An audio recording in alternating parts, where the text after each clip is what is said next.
Make this city affordable for everyone. মার্কিন রাজনীতিতে দিন দিনে উত্তেজনার কেন্দ্রবিন্দু হয়ে উঠছেন ভারতীয় বংশোদ্ভূত মুসলিম তরুণ ও নিউ ইয়র্কের মেয়র পদপ্রার্থী জোহরান মামদানি। ডেমোক্র্যাট দলের এই উদীয়মান নেতা এখন যেন প্রেসিডেন্ট ডোনাল্ড ট্রাম্পের প্রধান চক্ষুশূল। সম্প্রতি ট্রাম্প একাধিক জনসভা ও সোশ্যাল মিডিয়া পোস্টে মামদানিকে কটাক্ষ করে বর্ণবাদী ও ইসলাম বিদ্বেষী মন্তব্য করে চলেছেন। তিনি কখনো হাত দিয়ে খাওয়ার বিষয়টিকে উপহাস করেছেন, কখনো বা মামদানির ধর্ম ও অভিবাসী পরিচিতি নিয়ে প্রশ্ন তুলেছেন।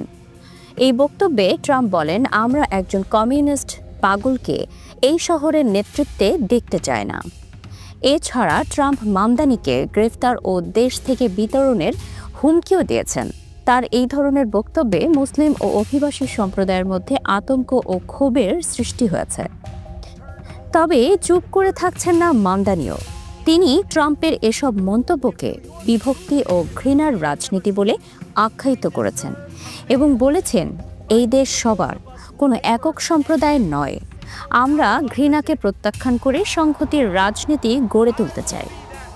জোহরান মামদানি নিউ ইয়র্ক অঙ্গরাজ্যের একজন রাজ্য আইন প্রণেতা হিসেবে ইতিমধ্যেই পরিচিতি পেয়েছেন। তার মেয়র পদে লড়াই নিউ ইয়র্কের রাজনীতিতে নতুন মাত্রা এনেছে। রাজনৈতিক বিশ্লেষকরা মনে করছেন, এই নির্বাচন শুধু প্রশাসনিক নেতৃত্ব নয়, যুক্তরাষ্ট্রের ভবিষ্যৎ রাজনৈতিক মূল্যবোধ নিয়েও এক পরীক্ষার ক্ষেত্র হতে যাচ্ছে। Andrew Cuomo or the Republican billionaires who fund both of their campaigns.